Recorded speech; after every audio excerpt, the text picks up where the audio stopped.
Bharat biotech ने तय किया रेट, राज्यों को 600 और केंद्र को 150 रुपए में कोवैक्सीन।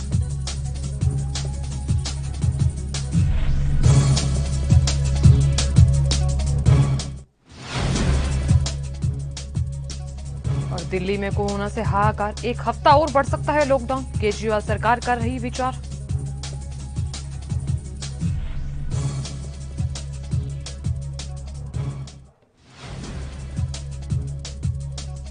जम्मू कश्मीर में लगाया गया वीकेंड लॉकडाउन, कोरोना के बढ़ते मामलों के चलते हुआ फैसला।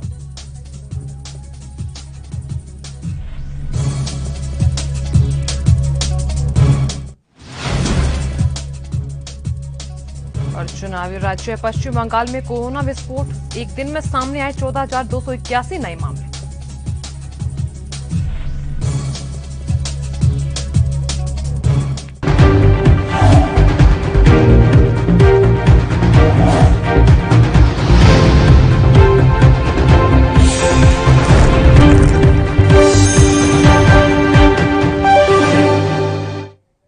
नमस्कार, एनबी न्यूज देख रहे हैं। यहाँ पर मैं हूं आपके साथ साधना बत्रा। बुलेटिन का आज अहम खबर के साथ करेंगे। प्रधानमंत्री मोदी आज सुबह 11 बजे रेडियो पर मन की बात कार्यक्रम के जरिए देश को संबोधित करेंगे। आपको बता दें कि इस दौरान पीएम मोदी देश में तेजी से फैल रहे कोरोना संक्रमण और वैक्सीन ऑक्सीजन की किल्लत पर जनता के साथ अपने विचार साझा कर सकते हैं। जानकारी के मुताबिक पीएम मोदी के मासिक रेडियो कार्यक्रम मन की बात की ये 76वीं कड़ी होगी। लोग इस कार्यक्रम को आकाशवाणी और दूरदर्शन के किसी भी नेटवर्क पर सुन सकते हैं। बता दें कि कार्यक्रम हर महीने के आखिरी रविवार को प्रसारित किया जाता है और जिसमें पीएम मोदी देश के बड़े मुद्दों पर अपनी राय जनता के सामने रखते हैं। प्रधानमंत्री नरेंद्र मोदी ने इससे पहले 28 मार्च को मन की बात कार्यक्रम के जरिए लोगों को संबोधित किया था। माना जा रहा है कि कोरोना संक्रमण से निपटने के लिए सरकार की ओर से किए जा रहे प्रयासों को पीएम मोदी जनता के सामने साझा कर सकते हैं।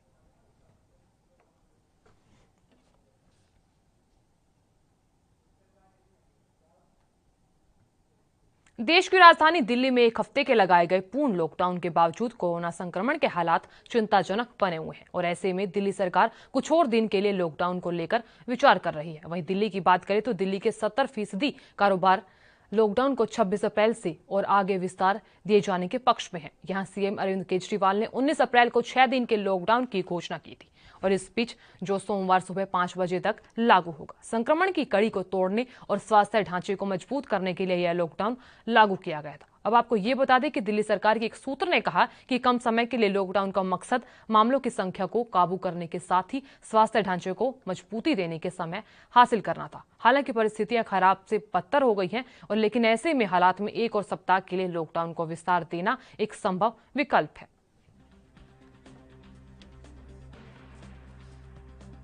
आपको बता दें कि देश की राजधानी दिल्ली में एक हफ्ते के लगाए गए पूर्ण लॉकडाउन के बावजूद कोरोना संक्रमण के हालात चिंताजनक बने हुए हैं। ऐसे में हालात बद से बदतर होते जा रहे हैं। ऐसे में बता दें आपको केजरीवाल सरकार एक और बड़ा विचार कर रही है और ऐसे में कयास लगाए जा रहे हैं कि लॉकडाउन लगाया जाएगा। जहां एक तरफ एक हफ्ते का लॉकडाउन लगाया गया, अब बताया जा रहा है कि एक हफ्ते का और लॉकडाउन लगाया जाएगा और ऐसे में दिल्ली सरकार कुछ और दिन के लिए लॉकडाउन को लेकर विचार भी कर रही है। और वहीं दिल्ली के 70% कारोबारी लॉकडाउन को 26 अप्रैल से और आगे विस्तार दिए जाने के पक्ष में है। यहां सीएम अरविंद केजरीवाल ने 19 अप्रैल को 6 दिन के लॉकडाउन की घोषणा की थी जो सोमवार सुबह 5 बजे तक लागू होगा और इसी के साथ संक्रमण की कड़ी को तोड़ने और स्वास्थ्य ढांचे को मजबूत करने के लिए यह लॉकडाउन किया गया था। ऐसे में दिल्ली सरकारी सूत्र ने कहा कि कम समय के लिए लॉकडाउन का मकसद मामलों की संख्या को काबू करना है। और इस खबर पर तमाम जानकारी के लिए हमारे साथ हमारे संवाददाता राजीव तिवारी जुड़ा। राजीव, लगातार कोरोना के मामले बढ़ रहे हैं और ऐसे में 6 दिन का लॉकडाउन लगाया गया दिल्ली में और अब कयास लगाए जा रहे हैं कि ये लॉकडाउन बढ़ाया जा सकता है। क्या कुछ जानकारी दिल्ली में?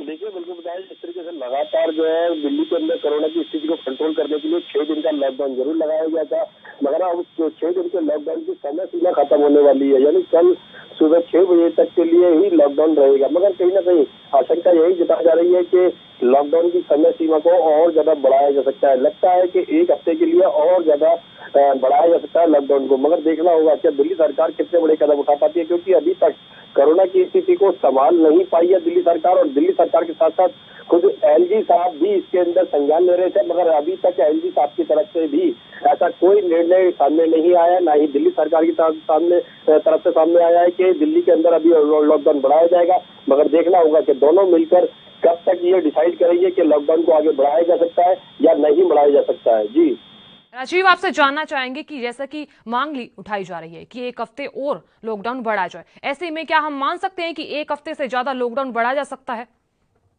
देखिए, बिल्कुल सही कहा आपने। यहाँ पर बात कर रहे हैं लॉकडाउन बढ़ाने की, तो लॉकडाउन बढ़ाने के लिए सभी व्यापारियों की तरफ से भी यही डिमांड आ रही है, मार्केट के लोगों की तरफ से भी यही डिमांड आ रही है कि वो मार्केट बंद करने के लिए तैयार है, दिल्ली सरकार का सहयोग देने के लिए तैयार है और लगातार कोरोना की स्थिति को कंट्रोल करने के लिए कोशिश की जाएगी। मगर जिस तरीके से अब व्यापारी सहयोग कर रहे हैं, तो कहीं ना कहीं जो दिल्ली सरकार है वो भी इसी तरीके का कदम उठाया जा सकता है। मगर देखना होगा क्या भाई, एक हफ्ते का लॉकडाउन और ज्यादा बढ़ाया जा सकता है या फिर और लंबे समय के लिए बढ़ाया जा सकता है, क्योंकि अभी आशंका यही जताई जा रही है कि एक हफ्ते के या फिर 15 दिनों के लिए लॉकडाउन और ज्यादा बढ़ाया जा सकता है। जी, आपका कहना बिल्कुल जायज है कि ये लॉकडाउन बढ़ा जा सकता है। और इसी के साथ अगर मौजूदा स्थिति की बात करें तो फिलहाल अस्पतालों की क्या स्थिति दिखाई दे रही है?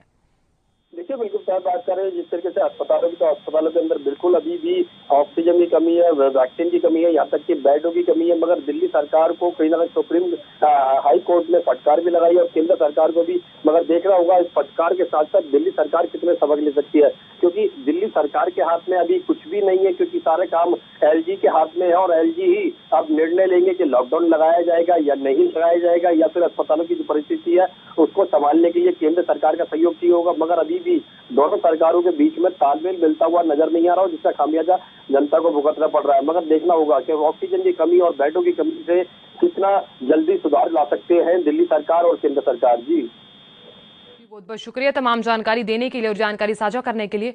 और इसी के साथ आपको बता दें कि केजरीवाल सरकार अब लॉकडाउन लगाने पर विचार कर रही है। और इसी के साथ आपको यह बता दें कि एक हफ्ते और लॉकडाउन बढ़ सकता है।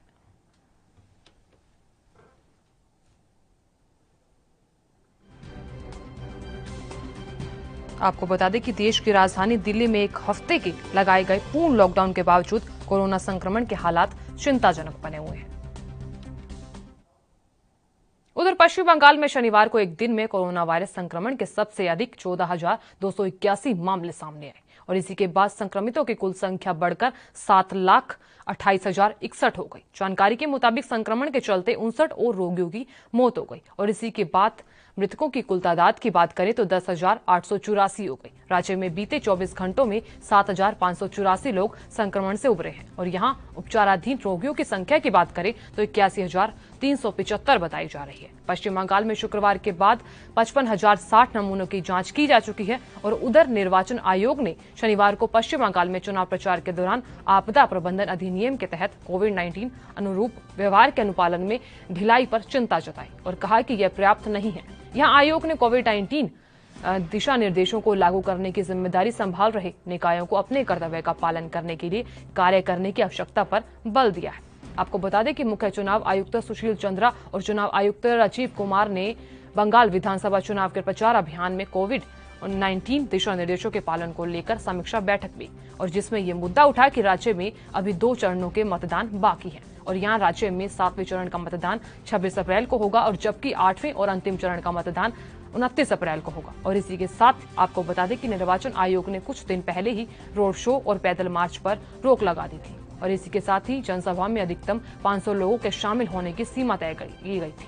और यहाँ उल्लेखनीय है कि कलकत्ता उच्च न्यायालय में गुरुवार को पश्चिम बंगाल विधानसभा चुनाव प्रक्रिया के दौरान कोविड-19 संबंधी नियमों को लागू करने के मामले में निर्वाचन आयोग के प्रति असंतोष व्यक्त किया गया था।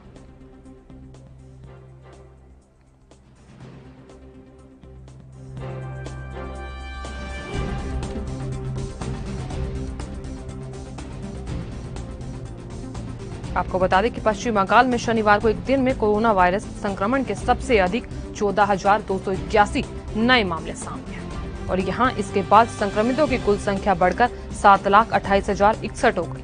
जानकारी के मुताबिक आपको बता दें कि संक्रमण के चलते 59 और रोगियों की मौत हो गई। ऐसे में लगातार कोरोना के मामले बढ़ रहे हैं तो यहाँ नए केस भी दर्ज किए गए।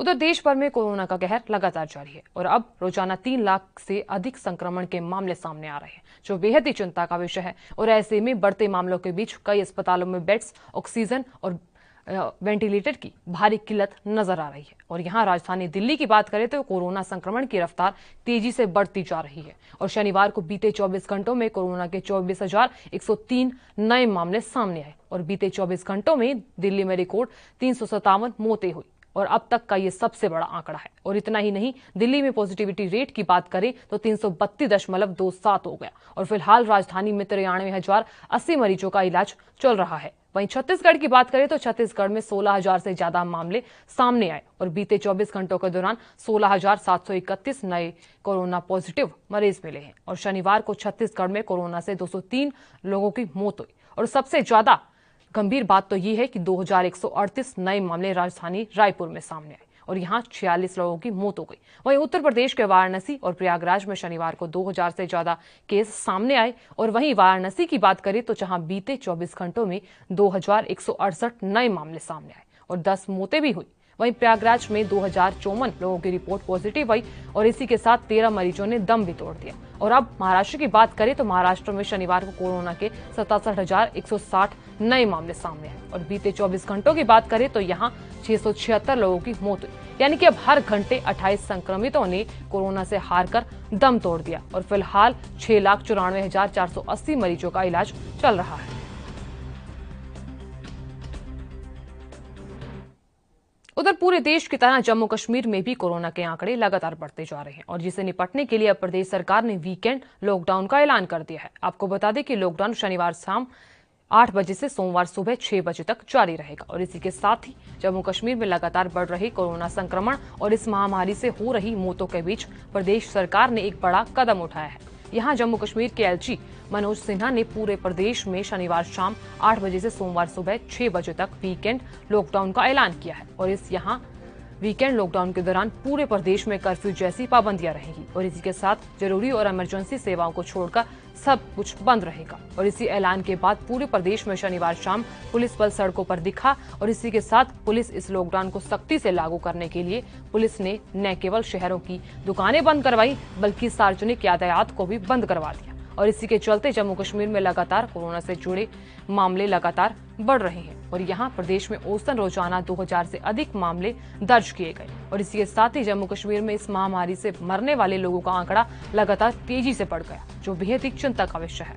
और यहाँ प्रदेश सरकार इसे रोकने के लिए न केवल जम्मू कश्मीर में स्कूल और कॉलेज बंद किए गए बल्कि कई और पाबंदियां भी लगा दी गई। प्रदेश में सार्वजनिक ट्रांसपोर्ट बंद किए गए और अब प्रदेश सरकार के लगातार बढ़ रहे मामलों पर काबू पाने की कवायद में जुट गई है।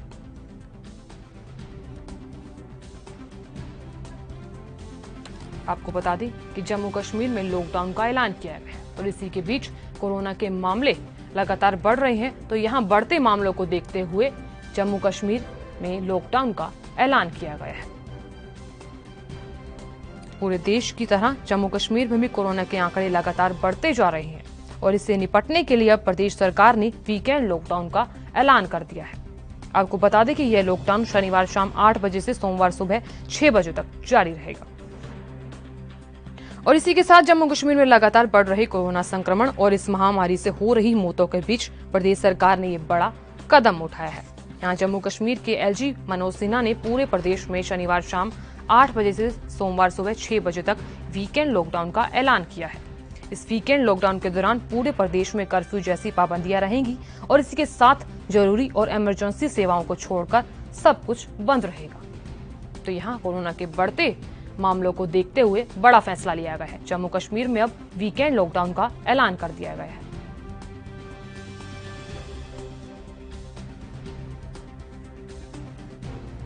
आपको बता दें कि इस ऐलान के बाद पूरे प्रदेश में शनिवार शाम पुलिस बल सड़कों पर दिखा और इसके साथ ही सुरक्षा के कड़े इंतजाम किए गए। यहाँ ये तस्वीरों में भी आप देख सकते हैं कि पुलिस प्रशासन कितना ज्यादा अलर्ट दिखाई दे रहा है। दुकानें बंद करवाई गई हैं तो यहाँ कोरोना के मामले लगातार बढ़ते नजर आ रहे हैं। तो यहाँ बढ़ते मामलों को देखते हुए जम्मू कश्मीर में वीकेंड लॉकडाउन का ऐलान कर दिया गया है। पुलिस लगातार अलर्ट दिखाई दी और इस खबर पर अधिक जानकारी के लिए हमारे साथ हमारे संवाददाता रविंद्र श्रीवास्तव जुड़े। रविंद्र, लगातार कोरोना के मामले बढ़ रहे हैं और ऐसे में प्रदेश सरकार ने जम्मू कश्मीर में वीकेंड लॉकडाउन का ऐलान कर दिया है। फिलहाल जम्मू कश्मीर में क्या कुछ स्थिति दिखाई दे रही है? जी देखिए, बाजार पूरी तरह से बंद है। प्रशासन की तरफ से जिस तरह से लगातार कोरोना के मामलों में बहुत तेजी से वृद्धि हो रही थी, खास करके मृत्यु दर जो है वो लगातार बढ़ रही है। अगर परसों की बात करें तो परसों जो 19 केस आए थे और उसमें अगर बात करें तो कल भी जो है 15 केस जो है 15 मौतें कोरोना के चलते हुई हैं। तो कहीं ना कहीं मौत का आंकड़ा जिस तरह से लगातार बढ़ रहा है और संक्रमितों की संख्या भी लगातार बढ़ रही है, तो इसको देखते हुए प्रशासन ने कल मतलब बीते कल से 8 बजे से लेकर सोमवार सुबह 6 बजे तक जो है कोरोना कर्फ्यू लगा दिया है। किसी को बाहर जाने की इजाजत नहीं है। एसेंशियल सर्विस वाले ही बाहर तरफ निकल सकते हैं। अगर किसी को जरूरी काम जाना है वही निकल सकता है। हालांकि शादियों का सीजन जो है वो चल रहा है, उसमें भी प्रशासन ने कहा है कि शादी का कार्ड दिखा के आप शादी अटेंड करने जा सकते हैं। अगर किसी को बहुत जरूरी काम है तो आई कार्ड दिखा के आप जा सकते हैं। लेकिन कहीं ना कहीं जिस तरह से लगातार कोरोना के मामलों में बहुत तेजी से वृद्धि हो रही थी, उसको देखते हुए कल 6 बजे तक जो है वो कर्फ्यू जो है कोरोना कर्फ्यू जो है वो लगा दिया गया है। हालांकि उससे पहले भी मैं आपको बताऊं तो वेयर हाउस और कनक मंडी जो एसोसिएशन है, जो वेयर हाउस है उसके प्रधान और कनक मंडी एसोसिएशन के प्रधान ने अपने तौर पर वीकेंड लॉकडाउन जो है वो शुरू किया था ताकि कोरोना की चेन को तोड़ा जा सके। लेकिन लगातार कोरोना के मामलों में बहुत तेजी से वृद्धि हो रही है। हालांकि लगातार टेस्टिंग जो है वो चल रही है। सरकार ने अपनी तरफ से 18 साल के ऊपर जो युवा हैं उनको मुफ्त टीका भी लगवाने की बात कही है और सरकार अपनी तरफ से पहल जरूर कर रही है। लेकिन लोगों को भी समझना होगा कि जिस तरह से कोरोना के मामलों में बहुत तेजी से खास करके दूसरी लहर जो है बहुत तेजी से ये इसका संक्रमण जो है वो फैल रहा है। बहुत तेजी से इसके जो मरीज हैं वो सामने आ रहे हैं। तो इसको देखते हुए लोगों को कोई जरूरी काम हो तभी बाहर निकलना चाहिए, अन्यथा घर पे रहें और सुरक्षित रहें। क्योंकि जो संक्रमण है वो कहा जाए तो अब जहां ज्यादा लोग होंगे वहीं पर यह संक्रमण जो है वो फैल रहा है। और यहाँ पर जो 28 के यूके जो है कहे तो बाहरी संक्रमण जो है, जो बाहरी राज्यों से लोग आए हैं उनके चलते बहुत ज्यादा संक्रमण फैल रहा है। अमरनाथ यात्रा जो है उसको आंशिक रूप से उसकी जो ऑनलाइन रजिस्ट्रेशन से जो है वो बंद कर दी है। माता वैष्णो देवी के श्रद्धालु जो है उनकी संख्या में काफी ज्यादा कमी आ गई है, क्योंकि लगातार कोरोना के मामले खास करके हम देश के दूसरे राज्यों की बात करें, दिल्ली हो, मुंबई हो, उत्तर प्रदेश हो, पंजाब हो, इन इलाकों में बहुत ज्यादा कोरोना के केसेस जो है वो आ रहे हैं। इसी वजह से माता वैष्णो देवी की संख्या में भी जो है वो कमी आई है। तो हालांकि लगातार प्रशासन अपनी तरफ से पूरी तैयारी किए हुआ है। सामुदायिक कहें तो सामुदायिक संक्रमण जो है वो बहुत तेजी से फैल रहा है। तो लोगों को भी हम बार बार ये अपील कर रहे हैं अपनी तरफ से भी, और प्रशासन लगातार भी ये कह रहा है कि 2 गज की दूरी जो है बहुत जरूरी है। मास्क लगा कर रखें, सैनिटाइज का इस्तेमाल करें ताकि इस संक्रमण से जो है वो बचा जा सके। लेकिन फिलहाल जिस तरह से संक्रमण के मामले तेजी से बढ़ रहे हैं, इसको देखकर नहीं लगता है कि लोग समझ रहे हैं।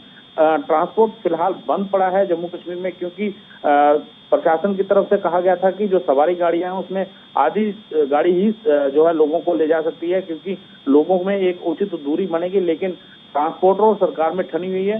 तो ट्रांसपोर्टर कह रहे हैं कि हमें 50% जो है किराया जो है बढ़ाया जाए, लेकिन ऐसा नहीं हो सकता है क्योंकि संक्रमण के दौरान लोगों में आर्थिक जो है कहा जाए कमजोरी जो है वो आ जाती है, क्योंकि कामकाज नहीं रहता है। इसी वजह से ट्रांसपोर्टर को भी समझना होगा कि इसके बीच, हालांकि सरकार से उनकी लगातार जो है बातचीत चल रही है कि कोई बीच का रास्ता निकल आए, लेकिन फिलहाल लोग जो है खासे परेशान हो रहे हैं। सरकार लगातार हॉस्पिटल्स हों उनके ऊपर पूरी तरह से ध्यान रखे हुए हैं। कई हॉस्पिटल्स में बेड खाली हैं। ऑक्सीजन की आपूर्ति के लिए पूरे कदम उठाए गए हैं ताकि ऑक्सीजन की जो है कमी ना हो। तो कहीं ना कहीं लोगों को भी चलिए रविंद्र, बहुत बहुत शुक्रिया तमाम जानकारी देने के लिए और जानकारी साझा करने के लिए। आगे भी आपसे जानकारी लेते रहेंगे। देश भर में कोरोना पर काबू पाने के लिए सरकार लगातार नए कदम उठा रही है और इसमें लॉकडाउन लगाने से लेकर ऑक्सीजन की सप्लाई तेज करने तक को शामिल किया गया। आपको बता दें कि लेकिन यहाँ फ्रंटलाइन वर्कर्स के लिए अभी भी कई तरीके की समस्याएं बनी हुई हैं।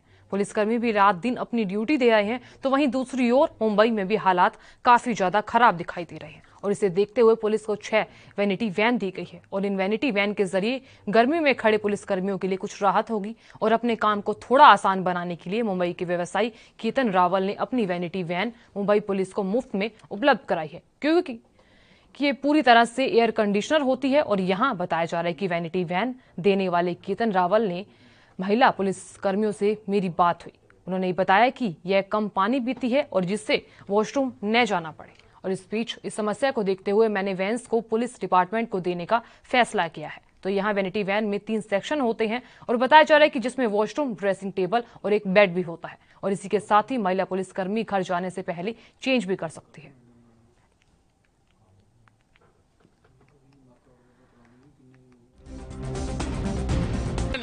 दिया था मुंबई पुलिस को, मतलब उसको वॉशरूम के लिए, उनको बीच में आराम करने के लिए या खाना खाने के लिए मैंने 19 वैन दिया था लास्ट टाइम भी। इस बार भी अभी तक 12 वैन दे चुका हूं मैं और जैसे जैसे लॉकडाउन टाइट हो रहा है तो और रिक्वायरमेंट बढ़ती जा रही है। जैसे अभी आज 12 वैन लगाई, लेकिन आज रात से मैं नाला सोपारा में भी वैन भेज रहा हूँ मैं, तो वहाँ 1 वैन भेज रहा हूँ। तो ऐसे अभी मुंबई और थाना दोनों कवर कर रहा हूँ मैं। मुलुंड में भी 1 वैन लगा रहा हूँ मैं, जे आनंद नगर में, एक घाटकोपर में लगा रहा हूँ मैं। तो वैसे उधर कोरोना वायरस से मरीजों के इलाज में इस्तेमाल होने वाली रेमडेसिविर दवा का केंद्र ने महाराष्ट्र सरकार का सप्लाई बजट बढ़ा दिया है। आपको बता दें कि महाराष्ट्र के मुख्यमंत्री उद्धव ठाकरे ने बताया कि राज्य को 21 से 30 अप्रैल के बीच केंद्र की तरफ से रेमडेसिविर दवा की 4.35 लाख वॉयल मिल जाएंगी और यहां ठाकरे ने सप्लाई में बढ़ोतरी करने की राज्य की मांग को स्वीकार करने को लेकर प्रधानमंत्री नरेंद्र मोदी को आभार जताया है। मुख्यमंत्री ठाकरे ने कहा कि वर्तमान आपूर्ति 2 लाख से ज्यादा वॉयल की थी और जिसे बढ़ाकर 4.35 लाख वॉयल किया गया है। उन्होंने कहा कि राज्य सरकार को केंद्रीय स्वास्थ्य मंत्रालय से एक पत्र प्राप्त हुआ। वहीं दूसरी ओर महाराष्ट्र सरकार को राज्य की एजेंसियों द्वारा जब्त की गई रेमडेसिविर दवा की 5000 शीशियों का अदालत की अनुमति का इंतजार है।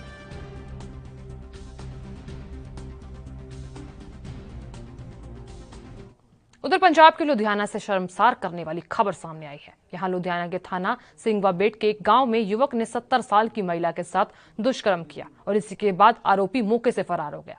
बताया जा रहा है कि इस मामले में बुजुर्ग की तबीयत बिगड़ने लगी तो यहां परिजन उन्हें अस्पताल लेकर गए और इस दौरान बुजुर्ग ने अपनी पोती को घटना के बारे में बताया और इसी के बाद बुजुर्ग की शिकायत पर युवक के खिलाफ मामला दर्ज किया गया। जानकारी के अनुसार बुजुर्ग महिला के पति की मृत्यु 35 साल पहले हो चुकी है और इस बीच बताया गया कि 21 अप्रैल को बुजुर्ग घर में अकेली थी और यहां इस दौरान एक युवक घर में घुस आया और इसी के बाद युवक ने महिला के साथ दुष्कर्म की वारदात को अंजाम दिया। पीड़िता ने शोर मचाया तो युवक मौके से फरार हो गया। बताया गया कि बुजुर्ग ने घटना के बारे में किसी को नहीं बताया, लेकिन जब बुजुर्ग की तबीयत बिगड़ी तो उसने अपनी पोती को सारी बात बताई। जब महिला को अस्पताल में भर्ती करवाया गया तो यहाँ पीड़िता की शिकायत के बाद अब पुलिस युवक की गिरफ्तारी के लिए इलाके में दबिश दे रही है।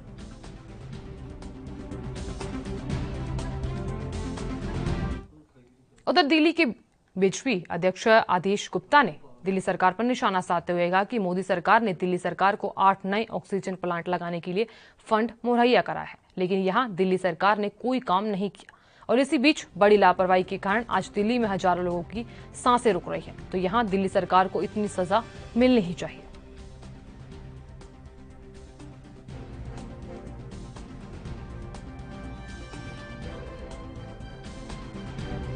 दिल्ली सरकार के द्वारा काम नहीं करने की नियति के कारण दिल्ली की जनता इतना परेशान है और आज जब मोदी सरकार ने दिल्ली सरकार को 8 नए ऑक्सीजन प्लांट लगाने की लिए उनको फंड मुहैया कराया, उनको 201 करोड़ रुपया दिया, लेकिन दिल्ली सरकार ने उसमें कोई काम नहीं किया। जब एक छोटा सा अपराध उपहार सिनेमा कांड हुआ था, जब एक छोटा सा अपराध अर्पित होटल में हुआ था, एक लापरवाही हुई थी, उनके मालिकों को सजा मिली थी। अब जब दिल्ली सरकार ने इतनी बड़ी लापरवाही की है कि इस कोरोना महामारी में जो केंद्र सरकार के द्वारा दिया गया फंड उसका इस्तेमाल नहीं किया, काम नहीं किया और उसके कारण से आज दिल्ली में हजारों लोगों की जानें, सांसें रुक रही हैं और उसका अगर कोई जिम्मेदार है तो वो दिल्ली। फिलहाल के लिए इस बुलेटिन में इतना ही। आप देखते रहिए ANB न्यूज। नमस्कार।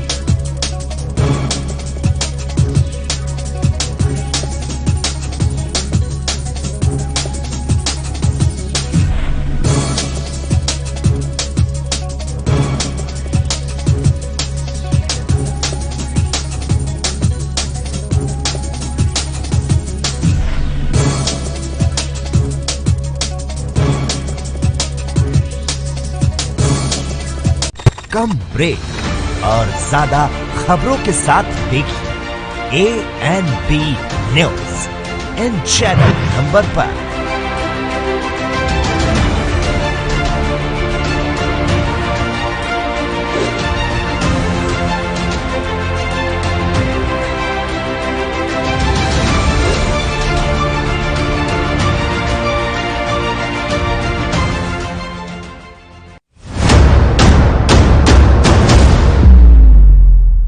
हक की बात दोपहर 12 बजे सिर्फ ANB न्यूज पर।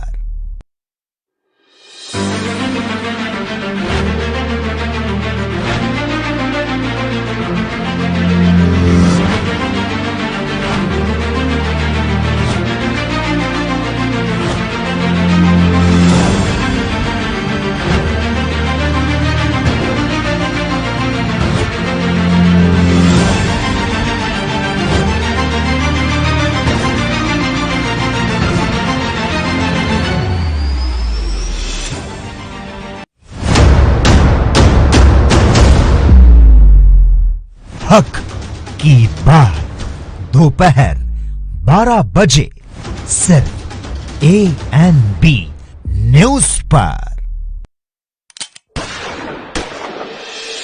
पंजाब दी कोरोना खिलाफ जंग जारी है। तुसी भी इस जंग च अपना हिस्सा पाओ। अज ही अपना टीकाकरण करवाओ। मुख मंत्री कैप्टन अमरिंदर सिंह दी अगवाई वाली पंजाब सरकार ने पंजाब भर च टीकाकरण दे पुख्ता इंतजाम कीते हुए ने। अगर ਆਪਾਂ ਨੇ ਆਪਣੇ ਪਰਿਵਾਰਾਂ ਨੂੰ ਬਚਾਉਣਾ ਹੈ, ਬੱਚਿਆਂ ਨੂੰ ਬਚਾਉਣਾ ਹੈ, ਆਪਣੇ ਹੋਰ ਬਜ਼ੁਰਗ ਨੇ ਉਹਦੇ ਵਿੱਚ ਘਰਾਂ ਦੇ ਵਿੱਚ ਉਹਨਾਂ ਨੂੰ ਬਚਾਉਣਾ ਹੈ ਤਾਂ ਇੱਕੋ ਹੀ ਤਰੀਕਾ ਹੈ ਕਿ ਆਪਾਂ ਟੀਕੇ ਲਗਾਓ।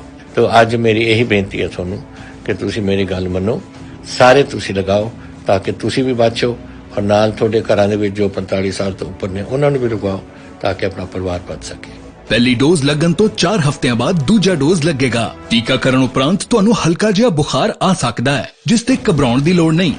किसी भी तरह दी अफवाहां च ना आओ। टीकाकरण संबंधी मन विच कोई शक है तां 104 हेल्पलाइन ते कॉल करो। कोविड टीकाकरण पंजाब लई, अपने परिवार लई।